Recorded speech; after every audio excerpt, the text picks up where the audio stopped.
اللہ الرحمن الرحیم والفجر وليال عشر۔ ہر قسم کی حمد و ثنا کبریائی بڑائی اللہ سبحانہ و تعالیٰ کے لیے ہے۔ بے شمار درود و سلام اللہ کے آخری نبی احمد مصطفیٰ محمد مصطفیٰ صلی اللہ علیہ وسلم پر رحمت و بخشش کی دعائیں ہوں صحابہ کرام، تابعین اعظام اور محدثین کرام کے لیے۔ قابل احترام بزرگوں، نوجوان دوستوں، پیارے بچوں اور میرے پردہ نشین ماں اور بہنوں، اللہ رب العالمین کی توفیق سے جن ایام سے ہم گزر رہے ہیں یہ وہ ایام ہیں جو اللہ رب العالمین کے نزدیک بہت زیادہ محبوب ہیں۔ اللہ رب العزت مالک الملک ہے، اس کائنات کے اوپر اس کے تصرفات ہیں۔ اللہ تعالیٰ جن ایام کو چاہے فضیلت والے ایام بنا دے، جن راتوں کو اللہ چاہے فضیلت والی راتیں بنا دے،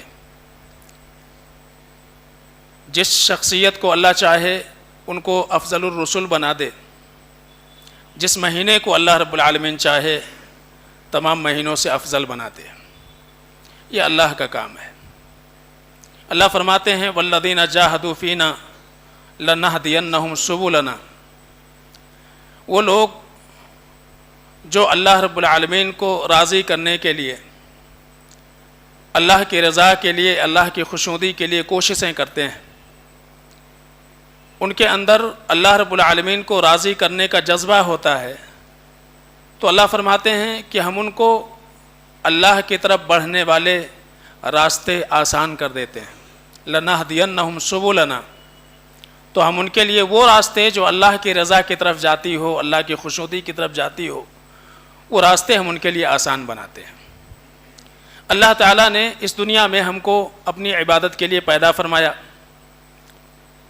چونکہ اس امت کی عمریں بہت کم ہیں، اللہ کے رسول صلی اللہ علیہ وسلم کے فرمان کی روشنی میں 60 سے 70 سال کے درمیان اس امت کی عمر ہے، تو اللہ تعالیٰ نے کئی سارے ایسے ایام، کئی ساری راتیں اور کچھ مہینے اللہ رب العالمین نے ایسے رکھ دیے ہوئے ہیں کہ جن میں امت محمدیہ کے افراد نیکیاں کر کے اور دیگر امتوں کے بالمقابل جن کی عمریں زیادہ ہیں ان سے کہیں بڑھ کر خیر کے کاموں میں سبقت کرنے والے بن جائیں۔ انہی میں سے یہ ایام ہے جن کو ہم ذوالحجہ، جو کہ سال کا آخری مہینہ ہے عربی کے، جس کی ابتدا ہو چکی ہے، تو یہ جو شروع کے 10 ایام ہیں، یہ جو پہلا عشرہ ہے، اس عشرے کی بڑی فضیلت ہے۔ اس کی فضیلت اس بات سے واضح ہوتی ہے کہ اللہ تعالیٰ نے قرآن عزیز میں ان راتوں کی قسم کھائی ہے۔ 30ویں پارے میں سورہ فجر میں اللہ فرماتے ہیں والفجر، قسم ہے فجر کے وقت کی، ولیال عشر، اور 10 راتوں کی۔ 10 راتوں سے مراد صرف ذی الحجہ کی 10 راتیں ہی نہیں ہیں بلکہ دن بھی ہیں، تو دن اور رات دونوں اس میں شامل ہیں۔ اس سے پتہ یہ چلتا ہے کہ جو چیزیں اللہ رب العالمین کی نگاہ میں عظیم الشان ہوتی ہیں، عظیم المرتبت ہوتی ہیں، اللہ تعالیٰ ان کی عظمت کو بیان کرنے کے خاطر کبھی کبھی اللہ تعالیٰ ان کا قسم بھی اٹھاتے ہیں۔ انہی میں سے یہ ایام ہیں، جیسا کہ مفسرین نے لکھا ہے کہ لیال عشر سے مراد یہ ذی الحجہ کے ابتدائی 10 راتیں ہیں۔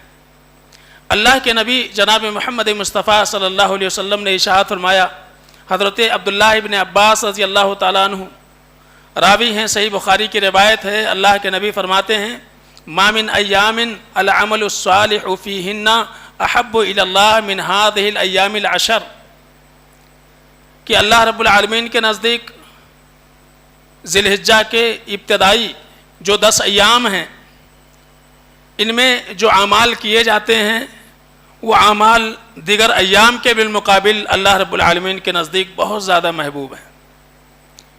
صحابہ نے پوچھ لیا یا رسول اللہ وللجہاد فی سبیل اللہ، اے اللہ کے نبی صلی اللہ علیہ وسلم، کیا اللہ کے راستے میں جہاد کرنا بھی افضل نہیں ہے؟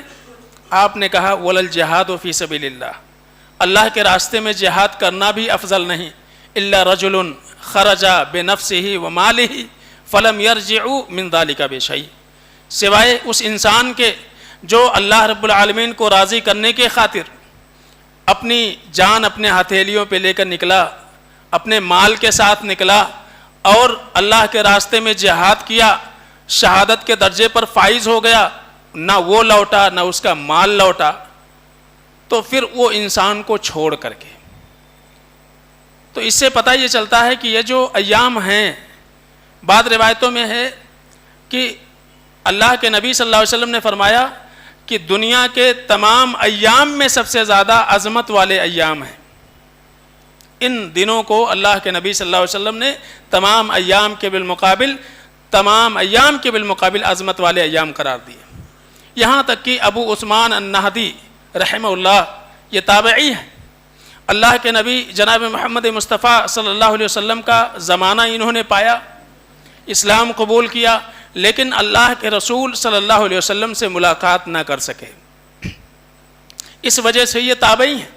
یہ کہتے ہیں کہ کان المسلمون یعذبون 3 عشرات، کہ مسلمان یہ 3 عشروں کو بڑی عظمت کی نگاہ سے دیکھا کرتے تھے، انہی میں سے کیا ہے؟ رمضان کا آخری عشرہ اور یہ ذی الحجہ کے ابتدائی 10 ایام اور محرم کے ابتدائی 10 دن، تو کہتے تھے کہ اس کو بڑی عظمت کی نگاہ سے دیکھا کرتے تھے سلف، بعض روایتوں میں کان بعض السلفی۔ تو جب ابو عثمان النہدی یہ کہیں تو اس کا مطلب یہ ہے کہ وہ صحابہ کرام رضوان اللہ علیہ مجمعین کو کہہ رہے ہیں، تو صحابہ کے نزدیک یہ ایام بڑے افضل ایام ہوا کرتے تھے، تو جب یہ افضل ہیں تو اس میں ہم کو کرنا کیا چاہیے؟ مسند احمد میں اللہ کے نبی جناب محمد مصطفیٰ صلی اللہ علیہ وسلم نے ارشاد فرمایا فَأَكْثِرُوا فِيهِنَّ مِنَ التَّحْلِيلِ وَالتَّكْبِيرِ وَالتَّحْمِيدِ، جب یہ 10 ایام تم کو ملیں تو اس میں کثرت کے ساتھ لا الہ الا اللہ، اللہ اکبر اور الحمدللہ کہا کرو۔ تحلیل یعنی لا الہ الا اللہ، تکبیر یعنی اللہ اکبر، اور تحمید یعنی الحمدللہ۔ تو جو بھی کلمات جو اللہ رب العالمین کی کبریائی پر ہوں، جو اللہ رب العالمین کے حمد کے کلمات ہوں، تو ان کلمات کو کثرت کے ساتھ ان ایام میں اس کو بطور وظیفہ کے پڑھنا چاہیے۔ تو لا الہ الا اللہ والحمدللہ واللہ اکبر یہ وہ کلمات ہیں جن کے بارے میں اللہ کے نبی نے فرمایا کہ کثرت سے اس کو پڑھنا چاہیے ان ایام میں۔ ذی الحجہ کا چاند آپ نے دیکھا، وہاں سے لے کر کے اور پھر 13 ذی الحجہ کی عصر تک یہ تکبیرات کے ایام ہیں، ان میں کثرت کے ساتھ اللہ رب العالمین کی بڑائی، لیکن ہمیشہ یہ بات یاد رکھیے کہ لا الہ الا اللہ، اللہ اکبر اور الحمدللہ یہ کوئی منتر نہیں ہے، بلکہ یہ وہ کلمات ہیں جو تقاضے رکھتے ہیں۔ جب ہم لا الہ الا اللہ کہیں اپنی زبان سے تو اس کا مطلب یہ ہے کہ اللہ رب العالمین کے علاوہ اللہ کی ذات میں، اللہ کی صفات میں، اللہ کی عبادتوں میں کوئی شریک نہیں ہے۔ لا الہ، کوئی لائق عبادت نہیں، کوئی مستحق عبادت نہیں، عبادت کی ساری قسمیں اللہ رب العالمین کے لیے ہونا چاہیے۔ ایک انسان اللہ رب العالمین کے ذات میں شرک کرے، اللہ کی عبادتوں میں شرک کرے، اور اللہ رب العالمین کے لیے جو اعمال مختص ہیں وہ اعمال غیر اللہ کے لیے انجام دے، اور لا الہ الا اللہ کی تسبیحات وہ پڑھتا رہے، کوئی فائدے کا نہیں ہے، اس کے لیے یہ کلمہ کوئی فائدہ نہیں پہنچائے گا۔ تو یعنی اسی لیے اور الحمدللہ اللہ رب، ساری تعریف ہم ترجمہ کرتے ہیں کیا؟ ساری تعریف اللہ رب العالمین کے لیے۔ بعض مفسرین نے کہا ہے کہ الحمدللہ کے معنی یہ ہیں کہ الوہیت کے جتنے بھی اوصاف اللہ رب العالمین کے ہیں وہ سارے کے سارے اوصاف اللہ رب العالمین کے لیے مختص ہیں، یہ اس کا معنی ہے۔ تو اللہ کی بڑائی، اللہ کی عظمت، اللہ کی تعریف کے جو بھی کلمات ہیں ان کلمات کا ورد کرنا چاہیے اور اسی کے تقاضے کے مطابق اپنی زندگی گزارنا چاہیے، تو جا کر کے یہ کلمات فائدہ پہنچائیں گے۔ حضرت ابو